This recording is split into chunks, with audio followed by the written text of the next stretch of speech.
भारत में इस वक्त हर तरफ हाहाकार मचा हुआ है, जिसने सरकार के झूठे दावों की पोल खोलने के साथ साथ भारत की स्वास्थ्य व्यवस्थाओं की सच्चाई भी दुनिया के सामने ला दी है।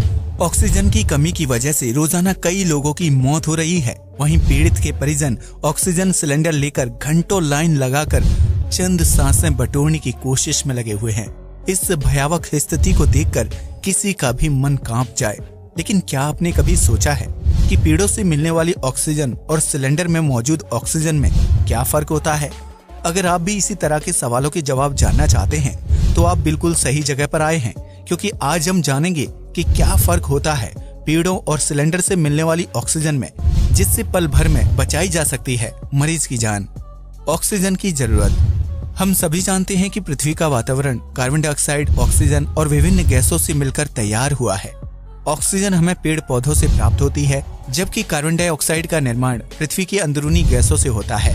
जब धरती पर इंसान नहीं था तो उस वक्त ऑक्सीजन की मात्रा काफी ज्यादा थी, लेकिन जैसे जैसे इंसान ने पृथ्वी पर बसना शुरू किया, निर्माण किए, तो बड़ी पैमाने पर पेड़ों और जंगलों की कटाई भी शुरू कर दी। परिणाम स्वरूप धरती पर ऑक्सीजन लेवल कम होने लगा। हालात ये हो गए हैं कि इंसान को सांस लेने में तकलीफ होती है। वहीं कई लोग दमे यानी कि अस्थमा की बीमारी से भी पीड़ित हैं। इसी बीच धरती में फैली महामारी ने इंसान को इतना बेबस कर दिया है कि वो प्रकृति से मुफ्त में मिलने वाली ऑक्सीजन को भी ग्रहण नहीं कर पा रहा है, जिसकी वजह से उसे सिलेंडर में भी ऑक्सीजन के जरिए सांस लेनी पड़ रही है। एक सामान्य व्यक्ति को काम करने के दौरान सांस लेने के लिए 6 से 7 लीटर हवा की जरूरत होती है। इस हिसाब से एक व्यक्ति रोजाना सांस लेने के लिए तकरीबन 11,000 लीटर हवा का इस्तेमाल करता है। इसी हवा में ऑक्सीजन की एक सीमित मात्रा होती है, जिसे फेफड़ों द्वारा फिल्टर करके शरीर ग्रहण करता है। आप एक बार में जितनी हवा शरीर के अंदर लेते हैं, उसमें ऑक्सीजन की मात्रा सिर्फ 5% होती है। इस हिसाब से एक वयस्क व्यक्ति को जिंदा रहने के लिए 24 घंटे में 550 लीटर ऑक्सीजन की जरूरत पड़ती है। अगर इंसान इस जरूरत को प्राकृतिक ऑक्सीजन से पूरा नहीं कर पाता तो उसका ऑक्सीजन लेवल नीचे गिरने लगता है। ऐसे में पीड़ित को प्राकृतिक की जगह मेडिकल यानी कि तरल ऑक्सीजन दी जाती है, ताकि वह आसानी से सांस ले सके। अस्पतालों में सांस की तकलीफ होने या कोई मेजर एक्सीडेंट होने की स्थिति में पीड़ित को सिलेंडर के जरिए ऑक्सीजन दी जाती है। लेकिन यहाँ सवाल ये खड़ा होता है कि जब पर्यावरण में इतनी मात्रा में ऑक्सीजन मौजूद है तो सिलेंडर के जरिए ऑक्सीजन देने की जरूरत क्यों पड़ती है, और इन सिलेंडर में ऑक्सीजन कहां से और कैसे भरी जाती है? क्या फर्क है प्राकृतिक और सिलेंडर की ऑक्सीजन में? पेड़ों से मिलने वाली ऑक्सीजन की मौजूदगी हवा में सिर्फ 21% होती है, जबकि बाकी 78% नाइट्रोजन गैस होती है। इसके अलावा पानी में मौजूद ऑक्सीजन की मात्रा जगह और पानी के लेवल पर निर्भर करती है, इसलिए इंसान ज्यादा समय तक पानी के अंदर सांस नहीं ले पाता है। प्राकृतिक रूप से मिलने वाली ऑक्सीजन में कई तरह की गैसें भी शामिल होती हैं, जिन्हें हमारा शरीर खुद ब खुद फिल्टर करता है। लेकिन सिलेंडर में मौजूद ऑक्सीजन 98% शुद्ध होती है, जिसमें नमी, धूल मिट्टी और दूसरी गैसों की मौजूदगी नहीं होती। इस शुद्ध ऑक्सीजन को ग्रहण करना मरीज के लिए आसान हो जाता है, क्योंकि यह आसानी से शरीर के अंदर चली जाती है और पीड़ित को सांस लेने में मदद करती है। सिलेंडर वाली ऑक्सीजन को फिल्टर करने के लिए शरीर को अतिरिक्त काम करने की जरूरत नहीं पड़ती है, जिसकी वजह से अस्पताल में मरीज की स्थिति में सुधार होने तक उसे सिलेंडर के जरिए ऑक्सीजन दी जाती है। साल 2015 में ऑक्सीजन सिलेंडर को मेडिकल टर्म में सबसे महत्वपूर्ण दवाई के रूप में शामिल किया गया था, जो विपरीत परिस्थितियों में पीड़ित की जान बचाने का काम करती है। कैसे बनाई जाती है मेडिकल ऑक्सीजन? वैसे तो इंसान की सेहत के लिए प्राकृतिक रूप से मिलने वाली ऑक्सीजन सबसे बेहतरीन होती है, लेकिन जब शरीर के अंदर खुद ऑक्सीजन ग्रहण करने की ताकत नहीं होती है तो उसे जिंदा रखने के लिए मेडिकल ऑक्सीजन की जरूरत पड़ती है। हमारे वातावरण में ऑक्सीजन की मौजूदगी 21% है। ऐसे में मेडिकल ऑक्सीजन का निर्माण प्राकृतिक रूप से नहीं किया जा सकता, इसलिए मेडिकल ऑक्सीजन को बनाने के लिए तरल अवस्था में तैयार किया जाता है, जिसे तैयार करने में वैज्ञानिकों का खास तरीका इस्तेमाल में लिया जाता है। इस तरह की मेडिकल ऑक्सीजन को बनाने के लिए बड़े बड़े प्लांट लगाए जाते हैं, जो बहुत बड़ा प्रोसेस होता है। मेडिकल ऑक्सीजन को तैयार करने के लिए विभिन्न उपकरणों की मदद से वातावरण में मौजूद हवा को शुद्ध ऑक्सीजन में तब्दील किया जाता है। इसके लिए वातावरण में मौजूद हवा को इकट्ठा करके उसे फिल्टर और ठंडा किया जाता है, ताकि हवा में मिली गंदगी और प्रदूषण को अलग किया जा सके।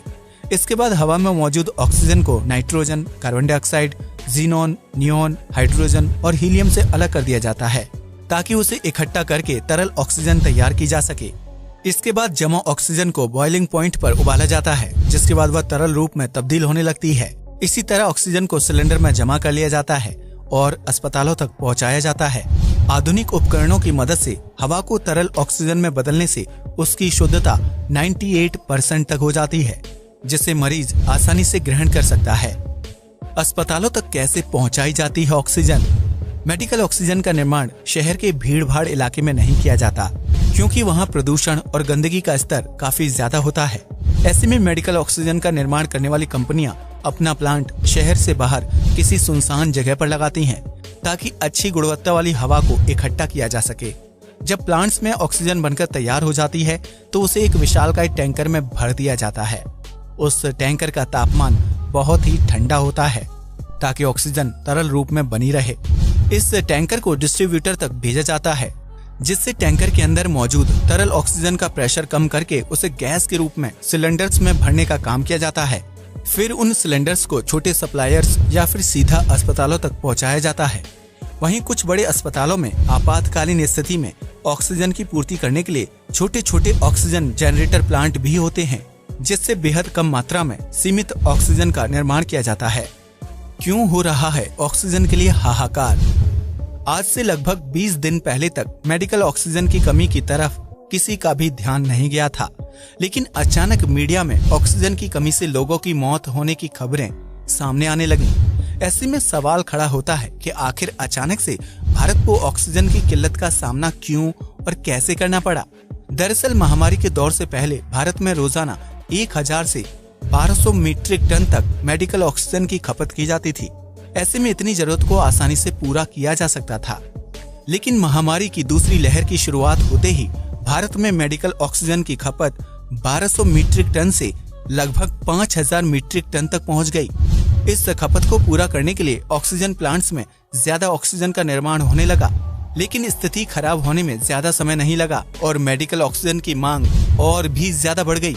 इस किल्लत की वजह से ऑक्सीजन सप्लाई करने से लेकर उसका निर्माण करने वाली कंपनियां तक सब परेशान हो गए, क्योंकि हवा से तरल ऑक्सीजन का निर्माण करने और उसे अस्पतालों तक पहुंचाने में एक निश्चित अवधि का समय लगता है। लेकिन चाइनीज बीमारी से पीड़ित मरीजों के पास इतना समय ही नहीं है कि वह मेडिकल ऑक्सीजन के निर्माण और उसके उन तक पहुंचने का इंतजार कर सके। लिहाजा ऑक्सीजन की कमी की वजह से रोजाना सैकड़ों लोगों की मौत हो रही है। इसके अलावा ऑक्सीजन का इस्तेमाल पेट्रोलियम और स्टील इंडस्ट्री में भी किया जाता है, जिसकी वजह से ऑक्सीजन की खपत ज्यादा है, जबकि उसका निर्माण करने और लोगों तक पहुंचने के संसाधनों की भारी कमी है। अब तो आप समझ ही गए होंगे कि प्राकृतिक और मेडिकल ऑक्सीजन में क्या अंतर है और इस वक्त भारत में ऑक्सीजन की इतनी कमी क्यों हो रही है। अगर मानव विकास के चक्कर में जंगलों की इतनी कटाई नहीं करता तो यकीनन उसे सांस लेने में इतनी तकलीफों का सामना ना करना पड़ता। हमारी तो ईश्वर से यही प्रार्थना है कि सभी सुरक्षित रहें और जरूरत पड़ने पर ही घर से बाहर निकलें, क्योंकि इस वक्त चाइनीज बीमारी अपने प्रचंड रूप में कहर बरपा रही है।